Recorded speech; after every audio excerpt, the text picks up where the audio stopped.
So, good morning and welcome, grade 7 students, to the new academic session 2021 and 22. So, I will be taking your social science classes this year. Now, before heading towards the new syllabus, we will revise the previous class syllabus or the main concepts which you have come across in previous class.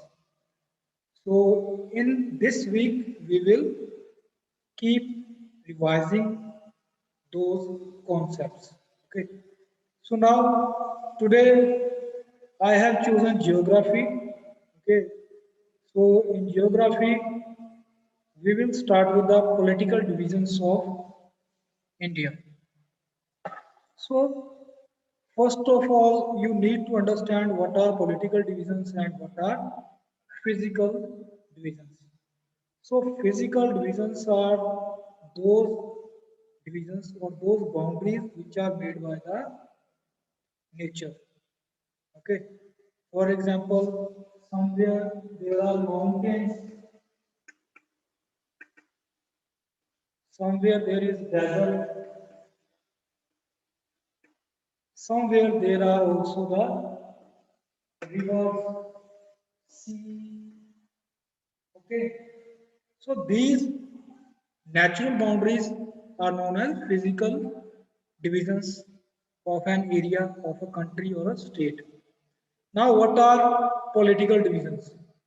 So, political divisions are the boundaries or the division of an area made by the human beings.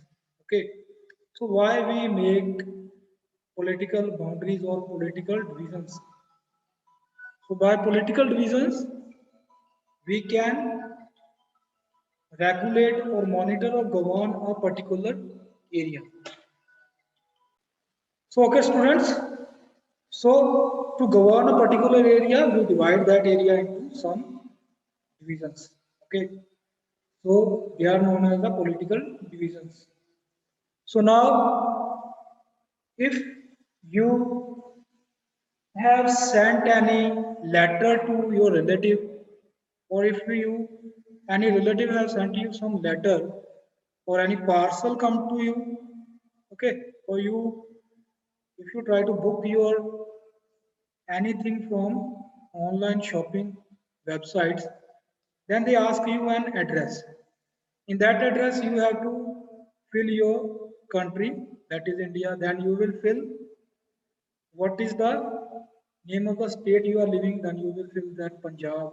Then Tehsil or the block, then that block se pehle district, then you will fill Hoshiarpur, then Mukeria, then your village or ward, okay, then your house number, or then your name, your father's name.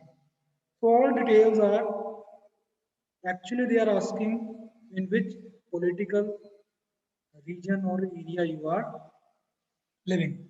Okay, so that can be used by the particular person to reach you or their items they have sent.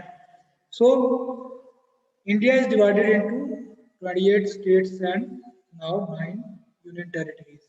Okay, so these are known as the political divisions of India. So let's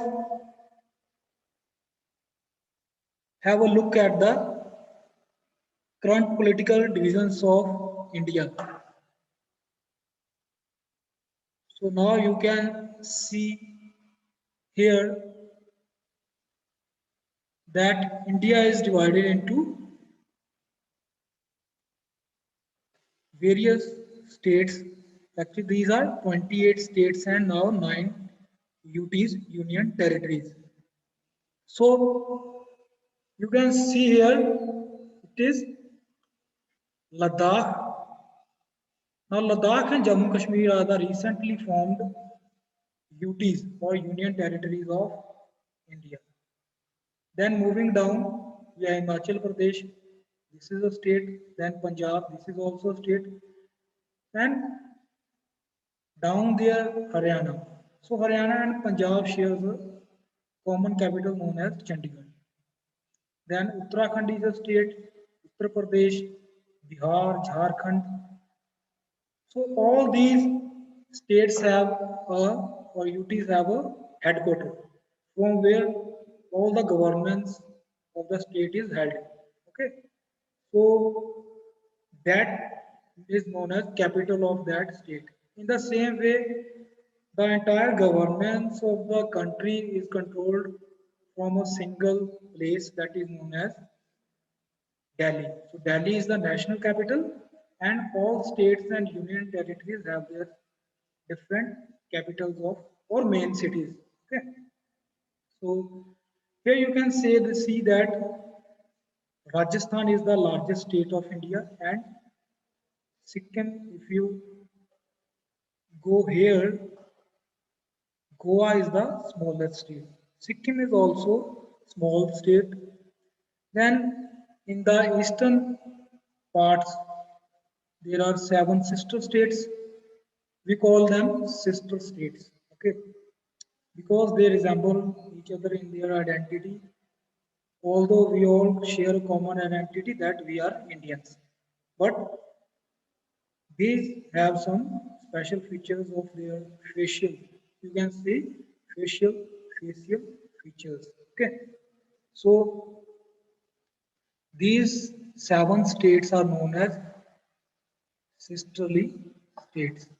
So Arunachal Pradesh, Nagaland, Assam, Meghalaya, Manipur, Mizoram, and Tripura.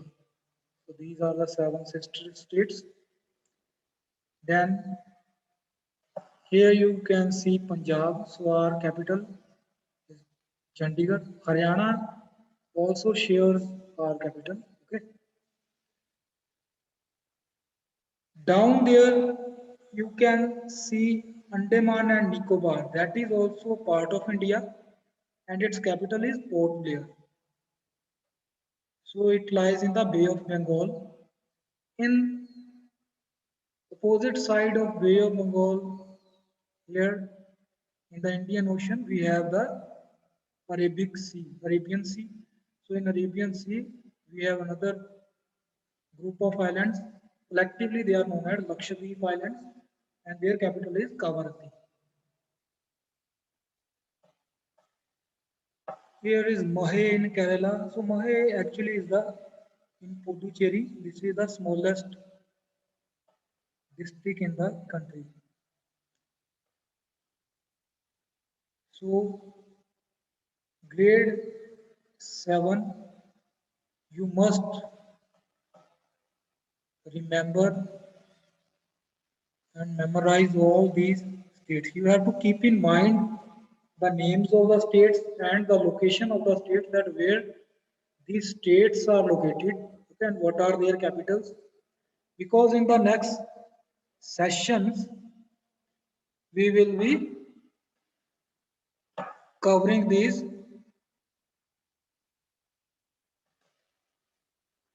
we will be using these states, okay, names, their state, their location.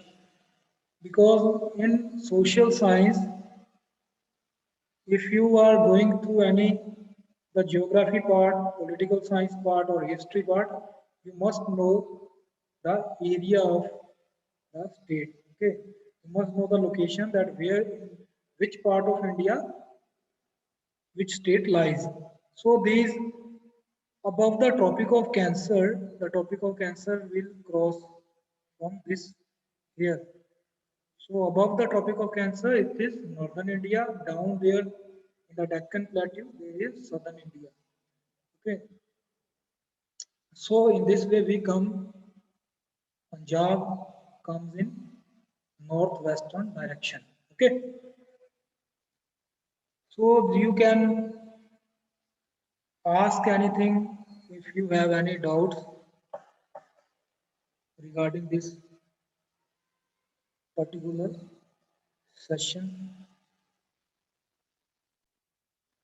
So students, here you can see that there are four main cities of India, okay, so which we call metropolitan cities or metro cities.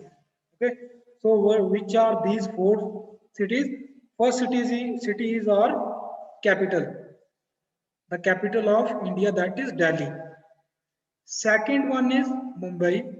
So Mumbai is also known as the financial capital of India, since the stock exchange of India is here, and you can also find various financial institutes and industries located in this very place.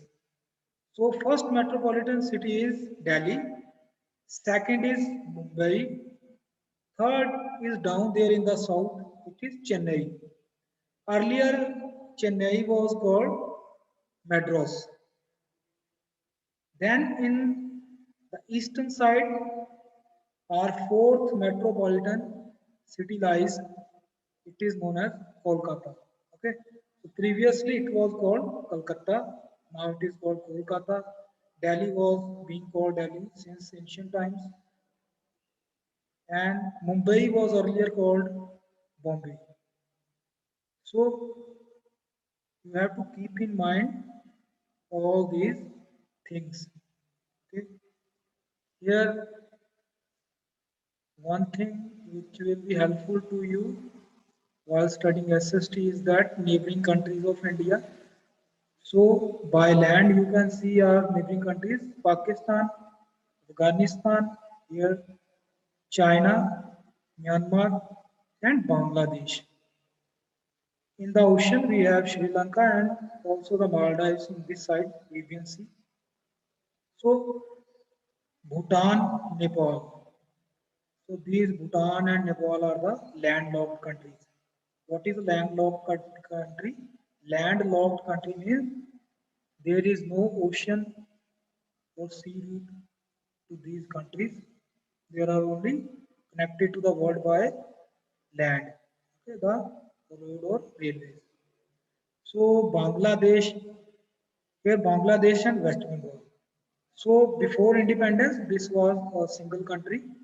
Okay, we call it West Bengal, and Bangladesh was called East Bengal. But after partition, this Bangladesh was given to Pakistan, and after few years in 1970s, the new nation was created known as Bangladesh. Okay. So the main thing between these West Bengal and Bangladesh is that they lies in the different countries, but they speak the single language, common language, and share common culture also.